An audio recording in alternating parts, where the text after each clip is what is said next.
कि ये जो कार्यक्रम है कहीं और होगा या और जगह हो सकता है, लेकिन इस कार्यक्रम को साथी सूबेदार ने बात और सूबेदार से पहले हमारे साथी हर्षवर्धन हैं, हमको 1 महीना पहले ही उन्होंने कहा कि हम चाहते हैं कि वीपी सिंह के ऊपर कार्यक्रम हो। मैं उस साथी का धन्यवाद देना चाहता हूं कि आपने विश्वविद्यालय के छात्र संघ में इस कार्यक्रम को आयोजन करके एक नई घटना प्रदान की।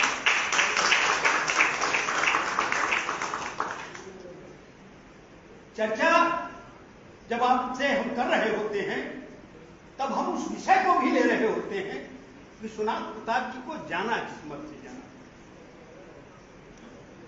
वो कालखंड है और एक कालखंड उसके पीछे है जो जनता पार्टी बनी थी इमरजेंसी के बाद, जिस कालखंड में मंडल कमीशन बैठा था उसकी रिपोर्ट आ गई थी, जिसको लेकर के उस पर आएंगे हम।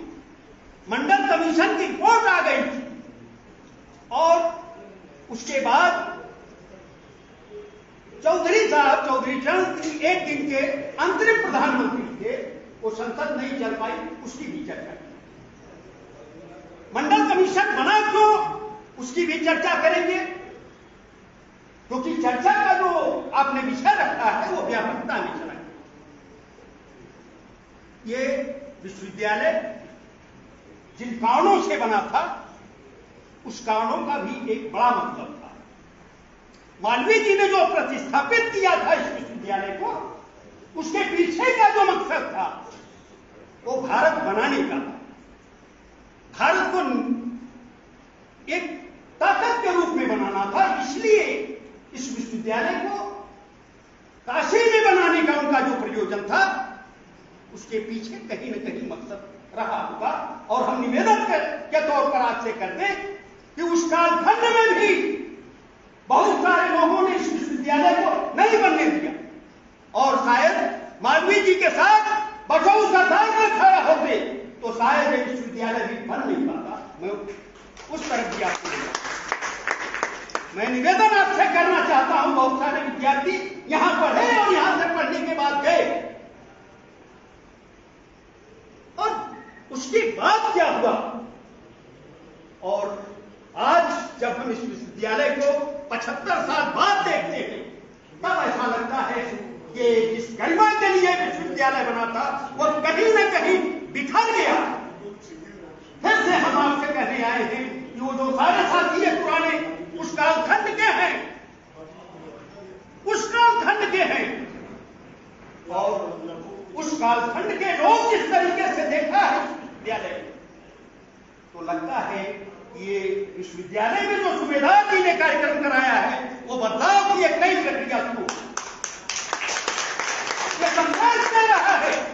ये आज का जो कार्यक्रम है वो संदेश दे रहा है कि जो भारत बिगड़ा है उसको बनाने की प्रक्रिया में ये मंडल कमीशन के जो साथी हैं वीपी सिंह, जो उस कालखंड में बिगड़ा है उसको बनाने की प्रक्रिया एक नई पहल यहीं से शुरू। हम चर्चा में आते हैं वीपी सिंह के उस संदर्भ पर जिसकी प्रस्तावना के लिए हमको भेजा गया।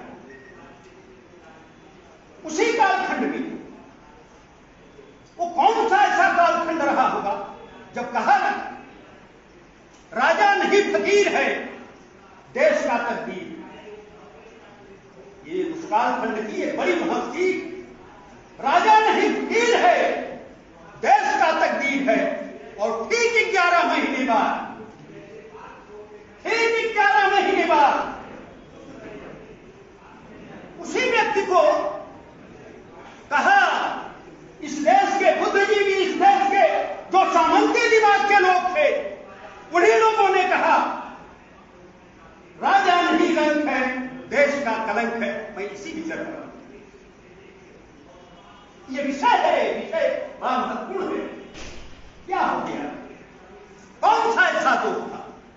संविधान का ही तो कालखंड था वो, जो संविधान बना था, जिसको सुपुर्द किया गया था, उसी में तो सारी चीजें नहीं थी ना। क्या वजह, क्या हो गया, अचानक क्या हो गया? और जब हम चर्चा आपसे कर रहे हैं बीपी सिंह की, उसके पहले आपको ले जा रहे हैं। वो कालखंड बना कैसे जो 11 साल कांग्रेस ने ठंडे बस्ते में डाल दिया मंडल कमीशन, और नीलम संजीवा रेड्डी नहीं होते, राष्ट्रपति नीलम संजीवा रेड्डी नहीं होते, तो शायद मुझे लगता है कि चौधरी चरण जी प्रधानमंत्री नहीं हुए और नहीं चलने दिया संसद, नहीं चलने दिया। इसका रास्ता ढूंढा जा सकता है।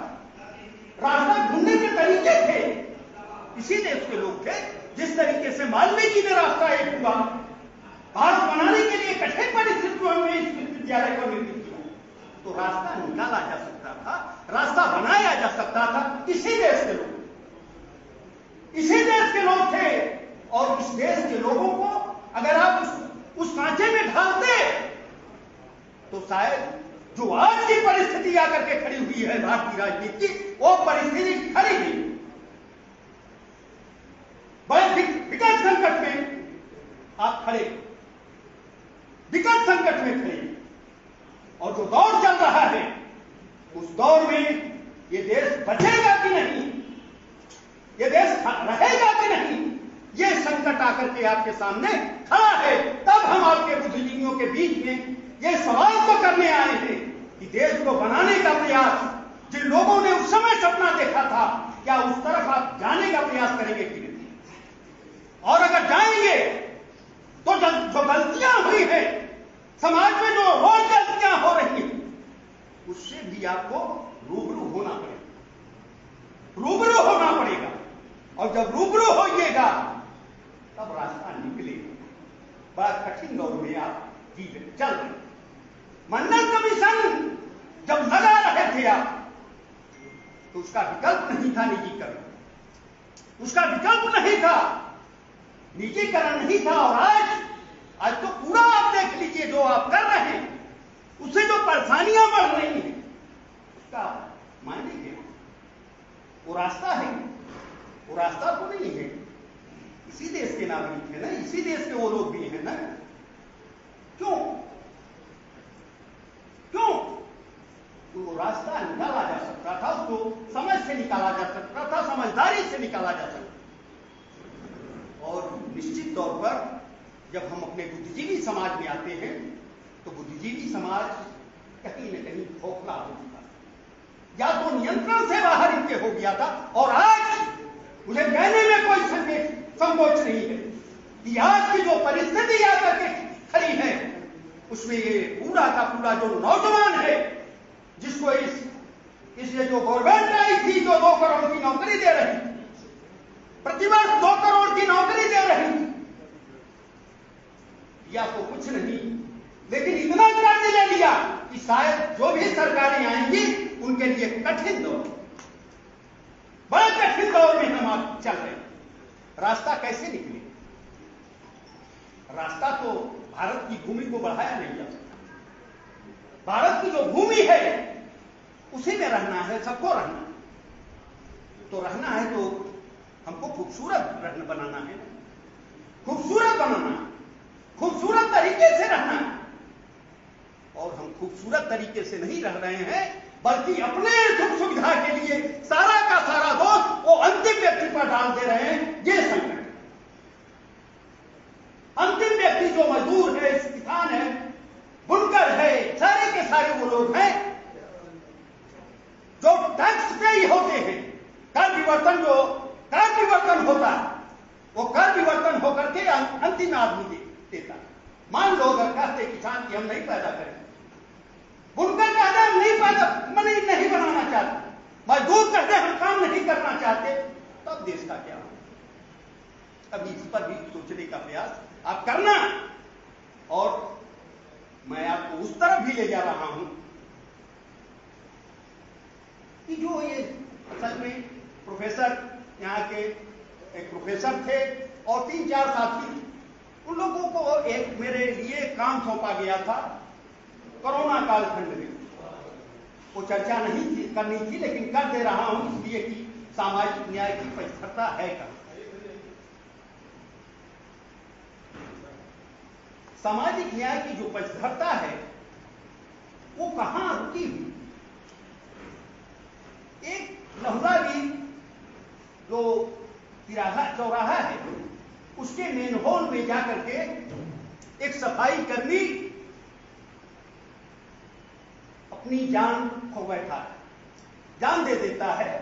उसमें हमको जिन लोगों ने, साथियों ने मिला करके चेयरमैन बना दिया था जांच की कमेटी का। उस जांच की कमेटी में मैंने, जब हम लोग अध्यक्ष प्रोफेसर, यहां दर्शन विभाग के जो प्रोफेसर हैं, अनुश्रमिक मैंने कई सामाजिक संस्था और लोग भी थे, काम कर रहा था, तो उस पर तो मुझे अवसर मिला समझने का। हमारे यहां भी बहुत सारी चीजें हैं कि वो सारे के सारे लोग मालदा से आते थे, ठेके पर लाए जाते थे। मालदा सफाई कर रहे हैं। अगर शायद मैं आपसे कहूं कि शहर को अगर साफ करना 3 दिन अगर वो बंद कर दे, 3 दिन निवेदन के तौर पर कहना चाह रहा हूं, छोड़ दीजिए बाकी चीजों को। इस 3 दिन अगर इस यहां सफाई वो करना बंद कर दे, इस शहर का क्या है? इस शहर की जो नरकी दशा होगी, कभी आपने सोचा है वो कैसे की? कभी आपने सोचा है कि जो निचला जो आदमी है वो किस तरीके से जी रहा है?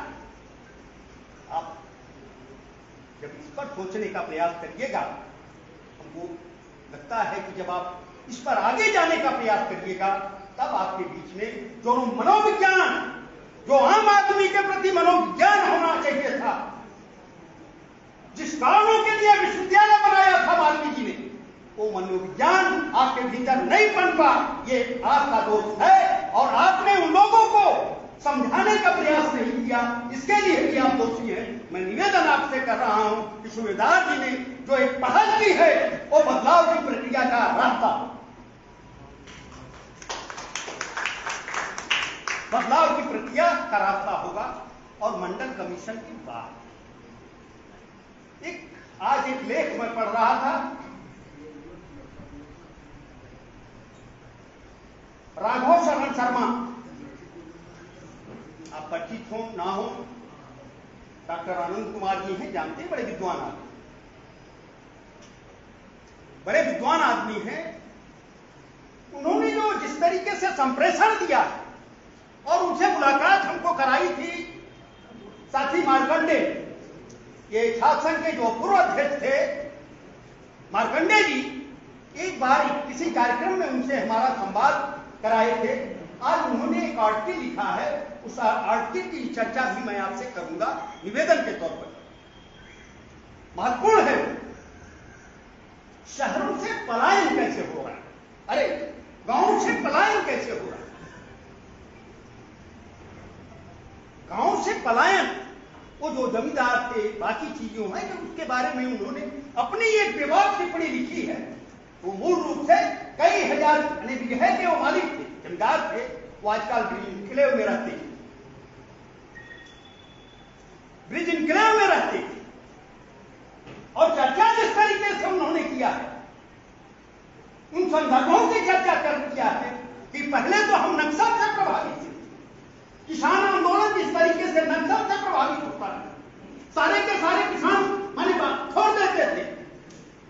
हम साथी अपने वामपंथी साथी से भी कहना चाहते हैं, किसान पैदा करेगा तब तो अपने मजदूर को देने की स्थिति न होगी। किसान जब पैदा कर रहा होगा, उसकी माली हालत अच्छी रहेगी, तब तो अपने मजदूर को देने की स्थिति में हो। उसकी भी चर्चा उन्होंने किया है। लेकिन एक संवाद जो उन्होंने किया है वो जरा खतरनाक था, उस पर हमारी दृष्टि गई कि लालू ने जो पृष्ठभूमि पर चर्चा की थी, उस समय वो भी बड़े नेता थे, और चर्चा जब उन्होंने किया तो कहा कि भूरे बाल वाला 6 इंची छोटा, तो मैंने कहा कि ये दृष्टि उस कालखंड में ये सारी चीजें चल रही थी और आज के दृष्टि में भी वो कालखंड में यही चल रहा है, तो फिर रास्ता वैसे के ही वैसे है। हम इस महामना के विश्वविद्यालय में पढ़ने का हमारा मतलब क्या है? हम यहां बैठ करके रह करके बाकी चीजों को अगर नहीं संभाल पाए तो हमारा मकसद क्या है?